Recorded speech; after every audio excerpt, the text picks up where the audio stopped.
हम कौन हैं? हमारा जन्मदाता कौन है?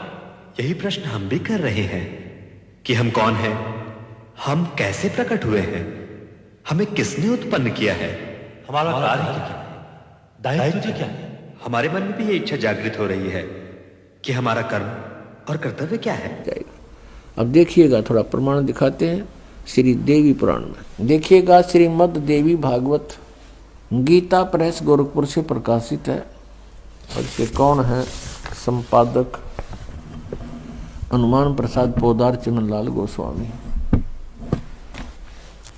और ये गीता प्रेस गोरखपुर से प्रकाशित है, मुद्रित भी वहीं से है। गीता प्रेस प्रकाशक एवं मुद्रक हैं गीता प्रेस गोरखपुर, गोविंद भवन कार्यालय, कोलकाता का संस्थान। इसके 123 पृष्ठ को ही पढ़ेंगे, इसमें बहुत से संशय दूर हो जाएंगे।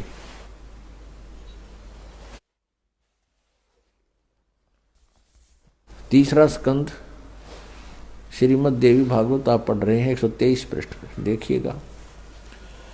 तुम भगवान विष्णु जी अपनी माता दुर्गा के विषय में कह रहे हैं स्तुति करते हुए, तुम शुद्ध स्वरूपा हो, यह सारा संसार तुम से उद्भासित हो रहा है।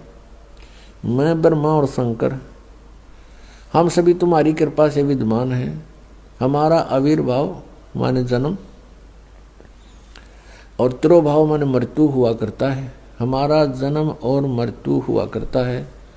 केवल तुम ही नित्य हो, जगत जननी हो, प्रकृति और सनातनी देवी हो। ओह, फिर यहाँ कहा है, ये स्पष्ट लिखा है आविर्भाव माने जन्म। भगवान विष्णु जी स्वीकार कर रहे हैं कि मैं ब्रह्मा और शंकर हम सभी का जन्म और मृत्यु हुआ करता है। केवल तुम ही नित्य हो यानी अविनाशी हो, जगत जननी हो, प्रकृति और सनातनी देवी हो। ये भी याद रखना कि प्रकृति दुर्गा के लिए ही कहा जाता है। भगवान शंकर बोले, देवी यदि महाभाग विष्णु तुम्ही से प्रकट हुए हैं तो उनके बाद उत्पन्न होने वाले ब्रह्मा भी तुम्हारे बालक हुए। फिर मैं तमोगुणी लीला करने वाला शंकर क्या तुम्हारी संतान नहीं हुआ? अर्थात मुझे भी उत्पन्न करने वाली तुम ही हो शिवे। संपूर्ण संसार की सृष्टि करने में तुम बड़ी चतुर हो। इस संसार की सृष्टि, स्थिति और संहार में तुम्हारे गुण सदा समर्थ हैं। उन्हीं तीनों गुणों से उत्पन्न हम ब्रह्मा, विष्णु एवं शंकर नियमानुसार कार्य में तत्पर रहते हैं।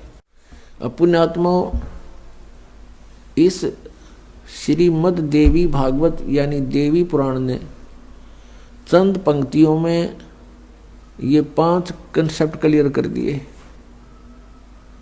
नंबर 1, ब्रह्मा विष्णु महेश नाशवान है, इनकी जन्म मृत्यु होती है, ये इनकी जीवनी में लिखा है।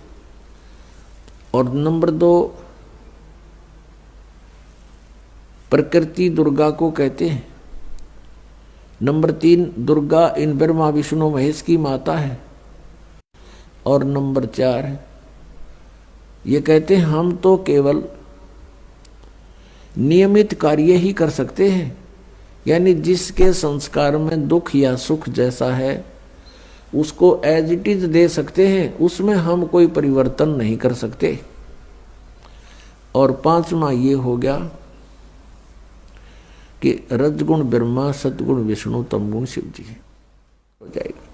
अब देखिएगा, थोड़ा प्रमाण दिखाते हैं श्री देवी पुराण में। देखिएगा, श्रीमद् देवी भागवत गीता प्रेस गोरखपुर से प्रकाशित है और इसके कौन है संपादक? हनुमान प्रसाद पोदार चंद्रलाल गोस्वामी। और ये गीता प्रेस गोरखपुर से प्रकाशित है, मुद्रित भी वहीं से है।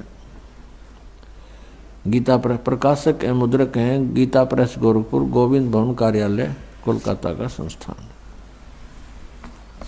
इसके 123 पृष्ठ को ही पढ़ेंगे, इसमें बहुत से संशय दूर हो जाएंगे।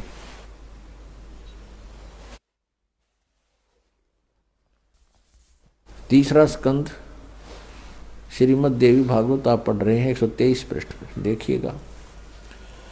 तुम भगवान विष्णु जी अपनी माता दुर्गा के विषय में कह रहे हैं स्तुति करते हुए, तुम शुद्ध स्वरूपा हो, यह सारा संसार तुम इसे उद्भासित हो रहा है। मैं ब्रह्मा और शंकर हम सभी तुम्हारी कृपा से विद्यमान हैं। हमारा आविर्भाव माने जन्म और तिरोभाव माने मृत्यु हुआ करता है। हमारा जन्म और मृत्यु हुआ करता है। केवल तुम ही नित हो, जगत जननी हो, प्रकृति और सनातनी देवी हो। ओह, फिर यहाँ कहा है, ये स्पष्ट लिखा है आविर्भाव माने जन्म। भगवान विष्णु जी स्वीकार कर रहे हैं कि मैं ब्रह्मा और शंकर हम सभी का जन्म और मृत्यु हुआ करता है। केवल तुम ही नित्य हो यानी अविनाशी हो, जगत जननी हो, प्रकृति और सनातनी देवी हो। ये भी याद रखना कि प्रकृति दुर्गा के लिए ही कहा जाता है। भगवान शंकर बोले, देवी यदि महाभाग विष्णु तुम्ही से प्रकट हुए हैं तो उनके बाद उत्पन्न होने वाले ब्रह्मा भी तुम्हारे बालक हुए। फिर मैं तमोगुणी लीला करने वाला शंकर क्या तुम्हारी संतान नहीं हुआ? अर्थात मुझे भी उत्पन्न करने वाली तुम ही हो शिवे। संपूर्ण संसार की सृष्टि करने में तुम बड़ी चतुर हो। इस संसार की सृष्टि, स्थिति और संहार में तुम्हारे गुण सदा समर्थ हैं। उन्हीं तीनों गुणों से उत्पन्न हम ब्रह्मा, विष्णु एवं शंकर नियमानुसार कार्य में तत्पर रहते हैं। पुण्यात्मा, इस श्रीमद् देवी भागवत यानी देवी पुराण ने चंद पंक्तियों में ये 5 कंसेप्ट क्लियर कर दिए। नंबर 1, ब्रह्मा विष्णु महेश नाशवान है, इनकी जन्म मृत्यु होती है, ये इनकी जीवनी में लिखा है। और नंबर 2, प्रकृति दुर्गा को कहते हैं। नंबर 3, दुर्गा इन ब्रह्मा विष्णु महेश की माता है। और नंबर 4, ये कहते हैं हम तो केवल नियमित कार्य ही कर सकते हैं, यानी जिसके संस्कार में दुख या सुख जैसा है उसको एज इट इज दे सकते हैं, उसमें हम कोई परिवर्तन नहीं कर सकते। और 5वां ये हो गया कि रजगुण ब्रह्मा, सतगुण विष्णु, तमगुण शिव जी।